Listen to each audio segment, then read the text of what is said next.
大家好，今天我要给大家介绍的是一个位于悉尼南部 Kangaroo Valley 的一个野营营地。这个地方除了你可以用房车或者搭帐篷野营之外，还可以带着小朋友在这里骑车、钓鱼或者玩一些 kayak 之类的水上项目。但是对于小朋友来说，最为喜欢的就是这里会有这个野生动物。在这里面经常出没的野生动物有袋鼠，当然袋鼠大家见的都比较多了。最为有特色的就是叫 wombat， 在中文就叫袋熊，也是一种有袋类的食草动物。这个袋鼠营地或者叫做袋熊营地在悉尼西南部，大概车程有2到2个半小时之间。这里有2条路，一条是走M31高速，这个的话会是在内陆走，路稍微平整一点，它的优势就是距离比较近一点。还有就是进山的时候，因为这是一个 Kangaroo Valley 嘛，是一个山谷，肯定会经过山，然后才能进入山谷，所以这个的话，由于它是从北部进入这个Valley， 所以那里的山路比较少，但是虽然比较少，但其中有一段是非常崎岖的，就是有好几个是来回90度转弯，而且是在山坡上来回90度转弯，这个的话开车的时候就是比较危险。另外一条路就是走 M1， 就是沿海高速，就是从悉尼到卧龙岗到 Kiama 这条路是先一直往南走到 Kiama 那个之后，然后再去往西走，这时候会穿过比较多的山进入到这个山谷。但是虽然这个经过山比较多，那种90度的急转弯或者180度的急转弯比走 M31那个要稍微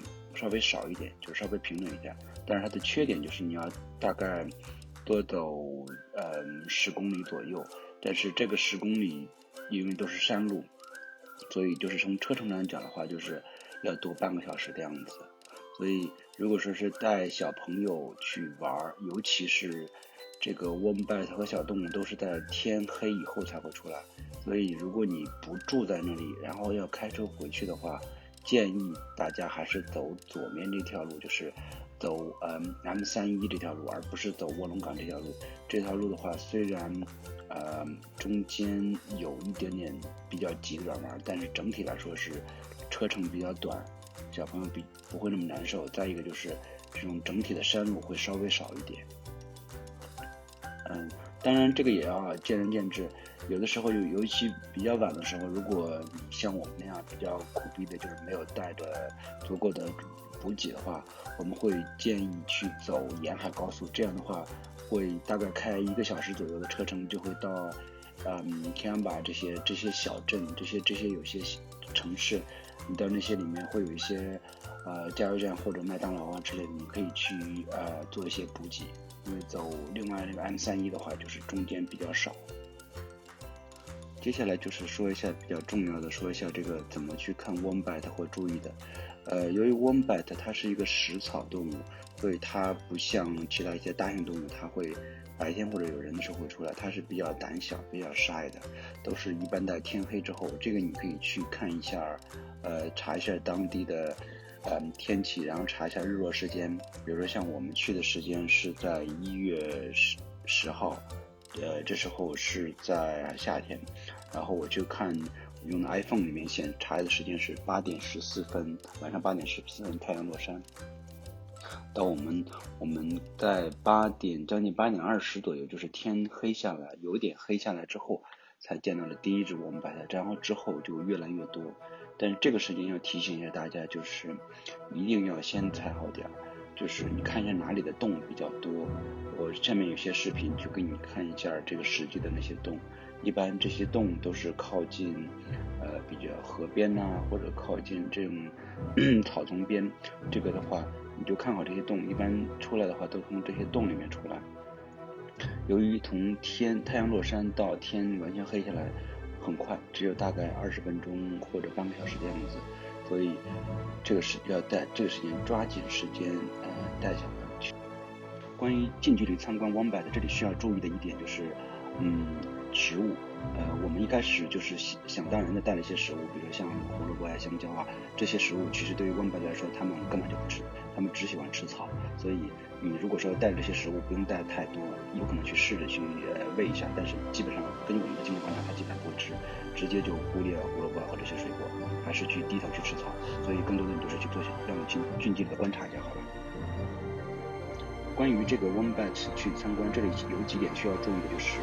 提醒大家，尤其是提醒小朋友，需要几点，就是第一点就是不要离它太近，因为这些 Wombat 这些袋熊它们是野生的，不是人工驯化的，所以说有时候它是会携带一些疾病，比如说带一些 flu 之类的，所以你就是个流感这些东西，你就是最好是不要有身体和它接触，就近距离观察就好了。第二就是这些 Wombat 它可能爪子比较锋利，所以你也不要离得太近或者去触摸它，因为有的时候它会觉得是比较危险，你是在去试图去抓它或者进攻的时候，它可能会挠你，或者这时候所以就是大家也要注意，不要去用手啊或者用身体啊去接触，只要静静的观察就好了。第三点就是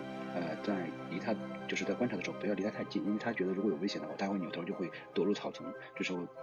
你很难再去找到它，因为它里面有好几个洞口，它会来回钻，同时它会进入草之后，因为它的身体比较矮，你也找不到它，所以就是近距离观察也要保持一定的距离，不要对它感觉有这种压迫感，让它觉得是有危险，它会远离这个地区。接下来再说一下Wombat 它比较有特点的地方。首先，这个 Wombat 是世界上唯一一个存活的生物拉出来的便便是方形的。这个的话，你可以去特地的观察一下它拉出来的便便，因为我们当时去的时候，因为是人比较多，然后刚开始 Wombat 比较少，所以没有碰到。如果大家是在那里露营或者居住的话，听当地的露营者说，等天黑以后或者到接近午夜的时候，这些满地都是 Wombat， 它们都会非常非常多。到时候你可以去近距离的观察一下。当然，这里也可以去网上找一些图片，看看它们拉出来的便便是方形的。这个是对于小朋友来说是非常有趣的事情。接下来就是说一些注意事项。第一，对于小朋友来说，如果带小朋友出游的话，第一就是要带上足够的娱乐项目。因为这个营地边上就有一条河叫Kangaroo River，这个河是比较浅，它可能靠近岸边的地方只有到小朋友脚踝或者是到他的小腿肚的方向。所以就是你们这里的话可以带小朋友去做一些水上，比如说开亚克，然后小浮舟啊，或者说去带游泳之类的。但是这里的可能是在野外，大家一定要看好它，因为这个河因为往中间走会比较深，所以一定要看好。第二个就是一定要带好补给，因为从悉尼过来的路上，或者说离最近的城镇都要1-2个小时。如果说你没有带足够的吃的或者喝的话，到时候是比较痛苦的。我们就是来的时候比较急，临时起意，就是没有那么多食物，然后就只有在那里干等的。最痛苦的就是这是个野营地，周围的人都在那里烤肉啊、吃面啊，都非常香。到时候对我们来说绝对是一个挑战。所以第二点就要带好食物，带好饮用水，对吧？这些都是比较重要的。然后再一个就是如果不在这里居住的话，看完之后要尽快离开，因为天黑之后山路还是比较危险的，尤其是从营地出来这一段又是山路，又是没有路灯，然后路又比较窄，是上山下坡来回，它的来回有这个180度急转弯，所以开车一定要慢一点，尤其是带着小朋友，这个脚跟可能会晕车，还有就是比较危险。这个就是大家就是提醒大家尽量安排好，尽快看完了之后赶紧走，不要耽误太多时间。